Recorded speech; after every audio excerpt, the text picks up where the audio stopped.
بسم الله الرحمن الرحيم السلام عليكم ورحمة الله وبركاته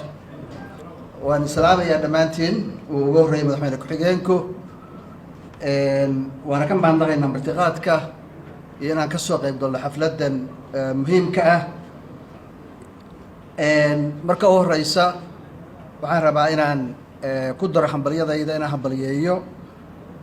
دولة مدحوين يسير عبد الله الدري برنامج كان ديمقراطية ده oo waqti si timely ah waqtigeedii ku habboonaa bilaabay kuna guulaystay in uu ilaa hadda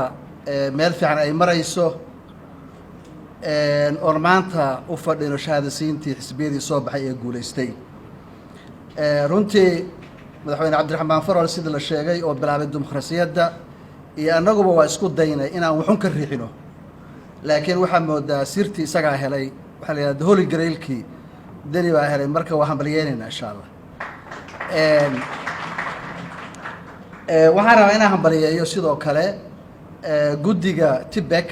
hawsha wanaagsan runtii ay qabteen ay muuqato dadaalkooda wuu muuqdaa resultiga way noo muuqataa maanta ayaan halkaan u fadhinaa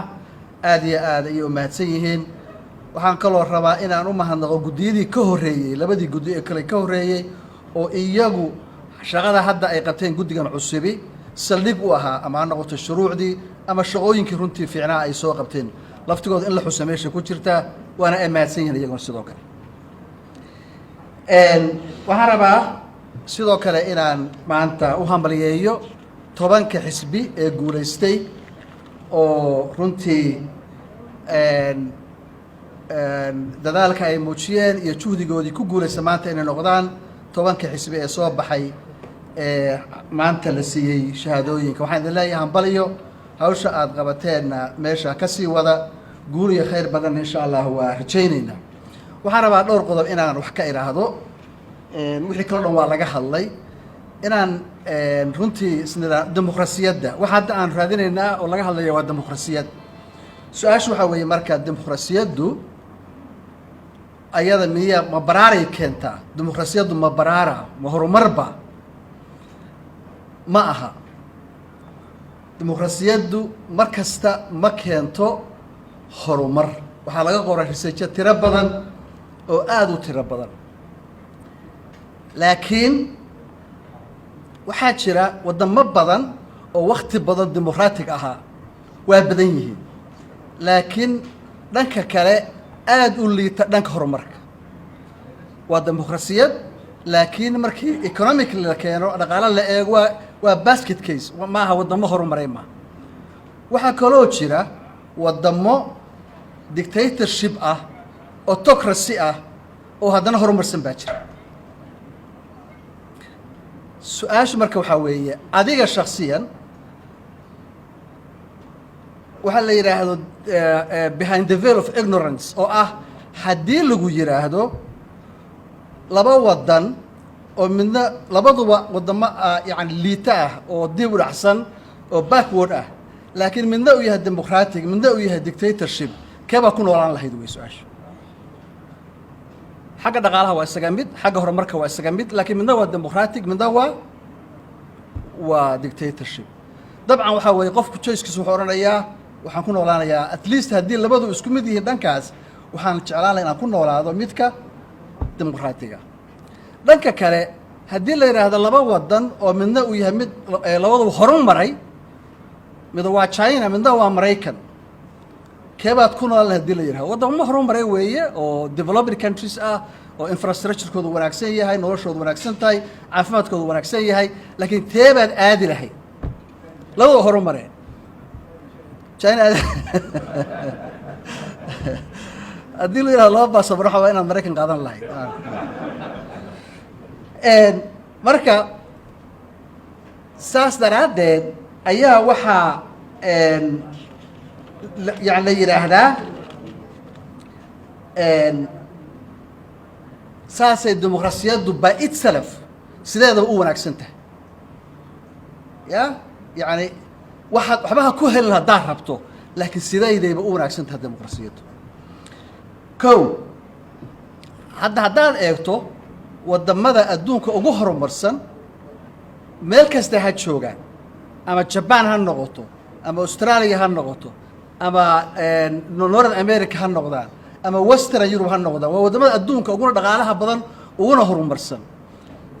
They have only two things in common. laba waxyaabood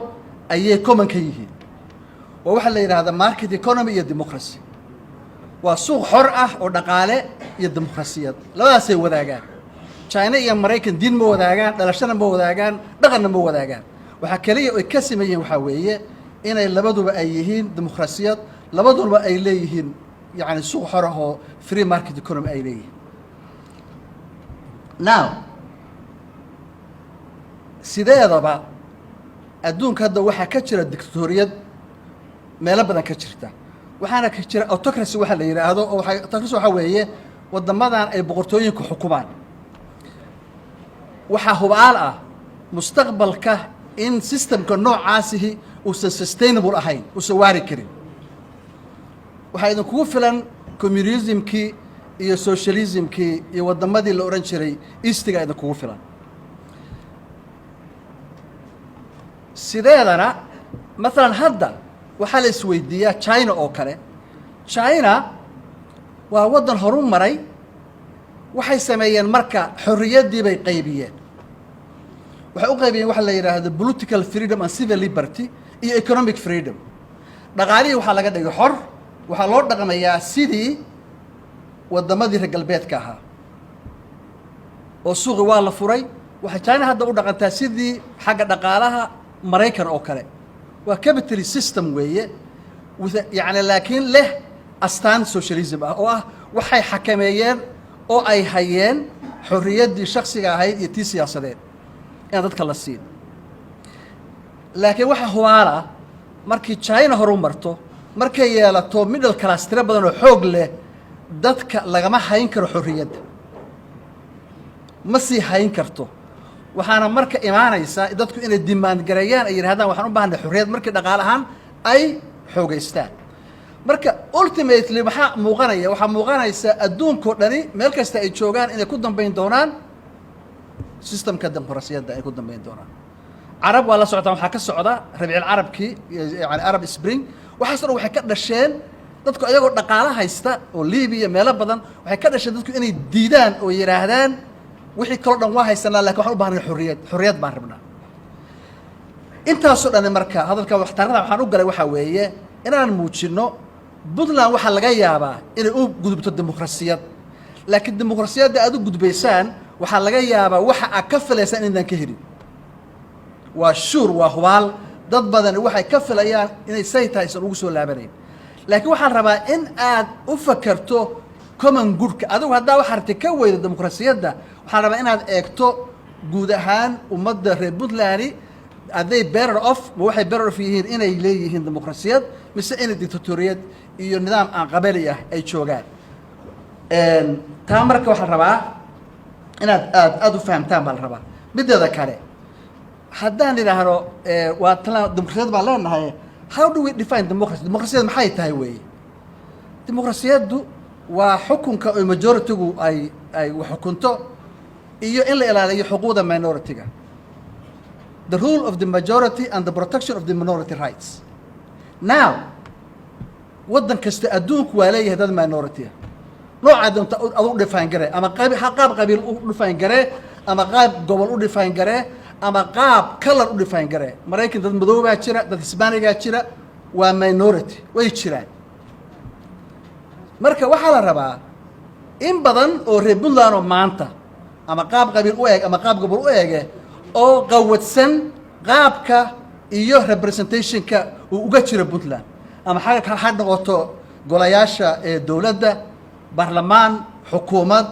maxaa la yiraahdaa judiciary. dad badan oo salugsan baa jira. dadkaasi markii nidaamkan loo gudbo waxay filayaan in xaaladooda wax iska bedelaan. maxaa dhici karta marka inay isbedelin baa dhici karta, waa suurtagal.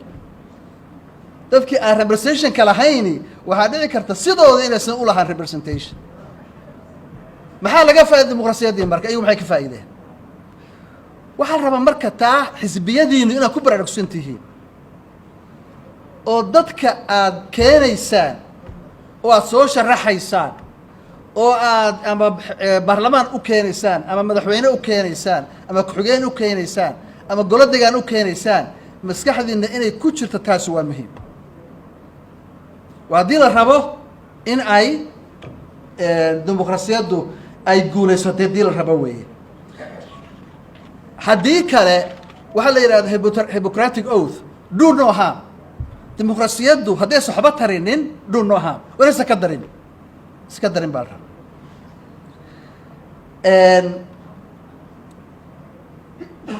midada kale hadda maalan waxaa aada looga muujiyey xisbigii markuu qaatay xaashidii hore waxaa laga bilaabay waxaana xisbi mucaarad ah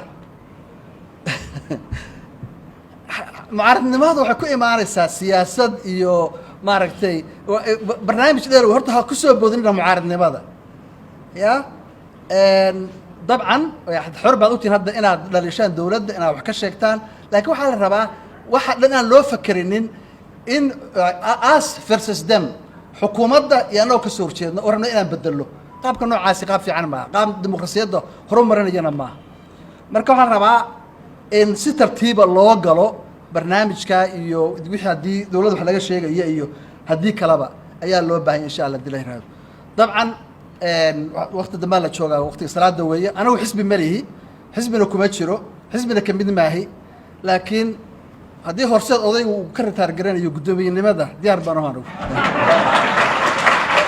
waa mahadsantihiin